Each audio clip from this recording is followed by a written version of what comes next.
How to log in Bitcoin wallet account. Hello everyone, welcome to the channel and let's get right into this quick and easy tutorial. To log in into your Bitcoin wallet account, first and foremost open up the wallet application or check out the Bitcoin wallet website. After which you need to enter your wallet address. This is a long string of letters and numbers that uniquely identifies your wallet. You can find it in your wallet settings or by scanning a QR code. After that, enter your password.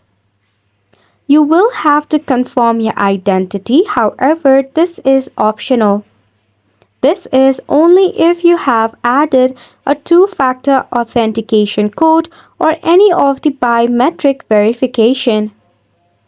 After that, you'll be easily able to log in into your Bitcoin wallet account.